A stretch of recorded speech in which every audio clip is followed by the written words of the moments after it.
Olá você que clicou aqui para assistir mais esse vídeo, obrigado. E vamos lá hoje de movimento circular uniforme, ok?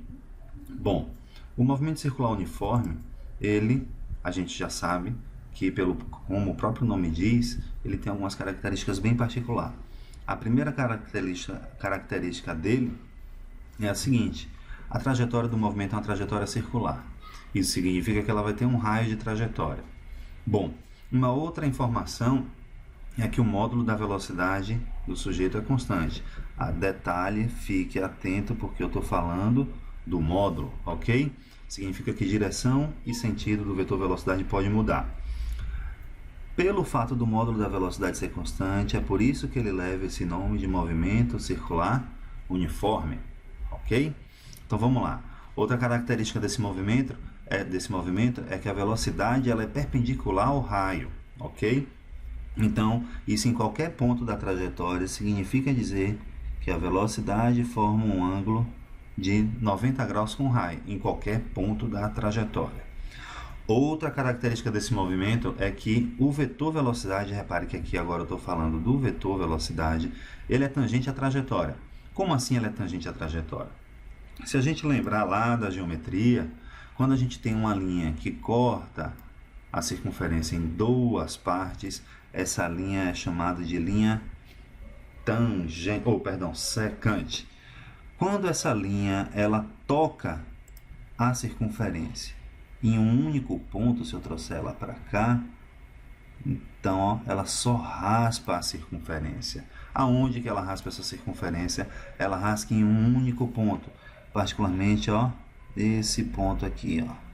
Esse ponto significa que essa linha é tangente. Então, quando você quiser desenhar um vetor velocidade em algum ponto da trajetória, a única coisa que você vai fazer é marcar o ponto e a partir daí desenhar o vetor velocidade por uma linha que só raspa a circunferência, ok? Bom, outras características, outras informações que a gente tem aí do movimento circular. Primeira informação do período. O período a gente vai chamar da letra T maiúsculo, e o que ele significa?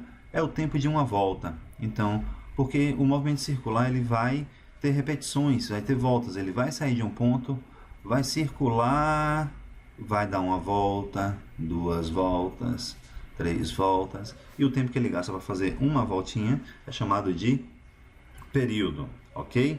Outra informação do nosso movimento circular é a informação de frequência. A gente vai chamar a frequência de um F minúsculo. E o que é a frequência para a gente?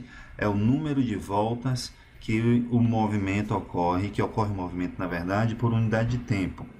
Ou seja, se ele dá 3 voltas por segundo, 3 voltas por hora, 3 voltas por minuto, então a informação do número de voltas por unidade de tempo é o que a gente vai chamar de frequência. Ok? Aí você para e pergunta para mim: pô, Léo, aqui a gente tem uma relação entre tempo e volta, e aqui a gente também tem uma relação entre volta e tempo. Será que não existe uma relação entre período e frequência? Existe sim. A relação entre período e frequência a gente vai fazer exatamente essa análise. A gente vai anotar aqui voltas e tempo. Quando o sujeito realiza uma volta, o tempo para isso acontecer é o período. E a frequência é o número de voltas, então ele vem aqui no lugar das voltas, por unidade de tempo. Unidade significa dizer que o tempo é 1, unidade de tempo é dizer que o tempo é 1. Então, se a gente montar a proporção aqui, ou como o pessoal gosta muito de fazer por aí, no cruz credo, a gente vai ficar aqui, F vezes T é igual a 1. Então, se você quiser saber o período, você isola o período, saber a frequência, você vai passar o período para o outro lado, fica a frequência igual a 1 sobre o período. Eu quero saber o período, então você passa a frequência para o outro lado, está multiplicando, vai passar dividindo, então você vai ter que o período vai ser o inverso da frequência, ok? Vamos dar uma olhadinha com um pouquinho mais de calma sobre essa frequência, porque a gente ainda não tinha falado nela, então vamos definir a unidade para ela no sistema internacional. Olha só, no sistema internacional, se a gente olhar a relação aqui de cima, a gente tem que frequência é o inverso do período, tá? Então, olhando aqui a unidade SI disso, a gente vai ter frequência inversa de período, então unidade de frequência, isso aqui é número adimensional, vai ser unidade de período. Então, unidade de frequência vai ser 1 sobre segundo no sistema internacional. A gente pode subir esse segundo, ele inverte o sinal da frequência, vai ficar ó, segundo elevado a menos 1, que a gente chama de hertz. Então, na verdade, quando a gente tem alguma coisa executando uma frequência de, por exemplo, 50 Hz, significa que isso faz 50 ciclos ou 50 voltas por segundo, ok? Mas, Léo, só pode existir voltas por segundo? Não. Para falar a verdade, toda vez que você tiver uma unidade de tempo elevado a menos 1, isso é frequência. Então, se você tiver hora elevado a menos 1, letra horrível aqui, significa ciclos por hora. Então, se ele estiver executando uma taxa de 5 horas menos 1, significa dizer que ele dá 5 voltas por hora. Pode ter minuto a menos 1 também, ou qualquer outra unidade de tempo a menos 1, certo? Bom, no movimento circular, as nossas referências são referências sempre em relação a ângulos. Como assim? Lá na cinemática que a gente fez antes, o que a gente tinha? A gente tinha as definições de posição, velocidade e aceleração. Só que dessa vez, aqui no movimento circular, nós vamos fazer a cinemática desse movimento, já que é um outro movimento, é um tipo de movimento diferente, então a gente vai ter que fazer a cinemática. Do mesmo jeito que a gente fez para movimento uniforme, a gente estudou posição, velocidade e aceleração. Da mesma forma que a gente estudou para um movimento uniformemente variado, posição, velocidade e aceleração. Agora a gente vai estudar essas coisas associadas a ângulos. Então nós vamos ver posição associada a ângulo, a gente vai ver velocidade associada a ângulo e aceleração associada a ângulo, ok? Uma coisa de cada vez. Nessa aula de hoje a gente só vai falar de posição e nos próximos vídeos a gente fala das outras grandezas e as coisas pertinentes para esse vídeo não ficar muito comprido. Vamos nessa? Então, olha só, posição angular. A posição angular eu estou chamando aqui de φ. Eu não sei o livro que você está utilizando aí. Se você estiver utilizando o livro, dá uma olhadinha. Tem livro que chama de θ, tem livro que chama de qualquer outra coisa. Eu aqui vou chamar de φ, tá? Letra grega, a gente geralmente associa a grandezas angulares. Mas o que é a posição angular? Bom, a posição angular tem o mesmo papel, o mesmo conceito de posição lá do movimento que a gente já estudou. Só que aqui ele não vai ser uma distância em relação à origem, ele vai ser ó, um ângulo em relação à origem. Significa que se ele sai desse ponto aqui, deixa eu marcar aqui de verde, e faz um movimento ao longo dessa linha aqui, ó, nesse momento a posição angular vai ser esse ângulo φ aqui. Então é o ângulo em relação a essa linha de referência, ok? Isso é muito simples. Só tem um detalhe. Em física, a gente não vai utilizar a medida de ângulos que geralmente a galera está acostumada, que é a medida de ângulo em graus, ok? Ah, por que a gente não vai usar isso em graus? Bom, a gente não vai usar isso em graus porque a gente está falando de movimento, então é mais conveniente que a gente faça um estudo em relação aos parâmetros do movimento. Então vamos falar aqui sobre radianos, que é a medida, a unidade de ângulos que a gente usa, e vamos entender o que é de fato o radiano e como estabelecer as relações dele. Então vou considerar um camarada aqui, ó, que por exemplo tenha saído daqui de P, tenha chegado aqui em Q, então ele executou ó, um determinado ângulo φ, está aqui no determinado ângulo φ, está aqui o raio da trajetória, esse R aqui, e aí eu vou definir o ângulo, que é aqui ó, φ em radianos, como sendo o comprimento do arco, no caso aqui, ó, esse tamanho PQ, e aí é comprimento mesmo, tá? Dividido pelo raio. Então, quando eu divido esse tamanho por esse tamanho aqui, ó, eu tenho um ângulo em radianos. Repare que, na verdade, isso é uma grandeza adimensional, porque é comprimento dividido por comprimento.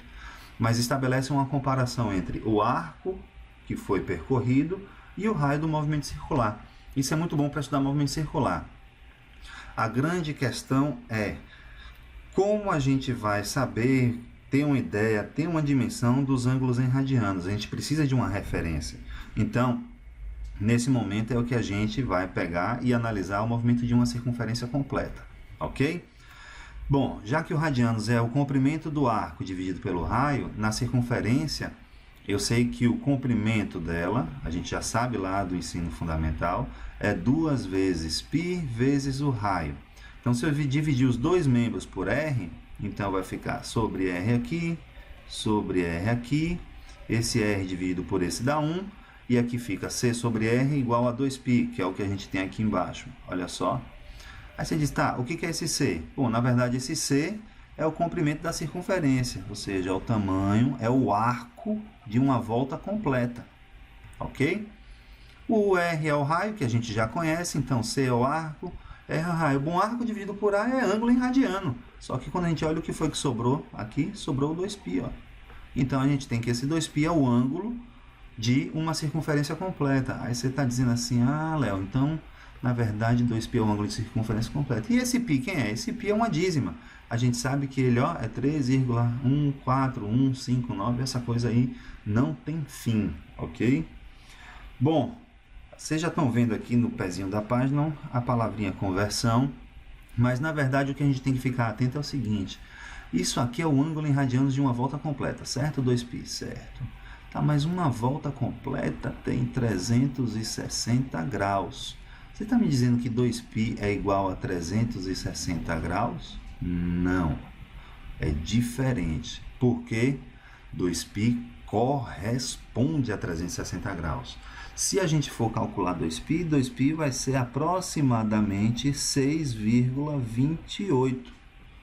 Ele corresponde. Isso significa que para a gente fazer o comparativo com a unidade de ângulo que a gente conhece, a gente vai fazer uma conversão por uma regra de 3, por uma proporção. Como assim? Vamos fazer logo a parte prática dessa coisa. Olha só, se eu quiser converter aqui, ó, 60 graus em radianos, o que é que eu vou fazer? Eu vou armar uma proporção. Vou colocar aqui graus de um lado, radiano do outro. Toda proporção precisa de um valor de referência. Então, ó, π radiano, que é esse camarada, corresponde a 180 graus, que é esse camarada. 60, que é o que eu quero saber, deixa aqui, tá? Para aparecer direitinho logo tudo. 60, que é o que eu quero saber, corresponde a x, e aí eu armo a proporção, ó. 180 dividido por 60 é igual a π sobre x, que é o que está escrito aqui, ó. Armei a proporção, agora eu posso fazer o cruz credo, ou coisa e tal, ou então fazer a simplificação, ó. Dá para simplificar esses caras aqui. 180 dividido por 60, 3. Π sobre x, eu repito do lado de cá, ó. E aí agora eu passo esse x aqui para cima, multiplicando, passa esse 3 aqui para baixo, vai ficar x igual a π sobre 3 radiano. Ah lá, então significa que 60 graus corresponde a π sobre 3 radiano. Isso aí, é isso aí mesmo. Essa é a conversão, é simples, é sempre por uma regra de 3, não tem dor de cabeça nenhuma, ok? Essa aulinha a gente vai ficar por aqui. E na próxima aula, o que a gente vai fazer? Falar sobre deslocamento angular e velocidade angular. Pega a nossa lista que está lá no sitezinho, aquele site pé duro, que a gente pendura nosso material, nosso banco de dados, onde tem nosso calendário.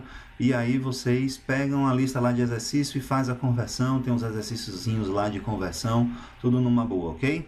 Assim que eu terminar de gravar a teoria, eu vou gravar uns exercíciozinhos de conversão para a galera também. Valeu, galerinha. Um abraço para todo mundo aí.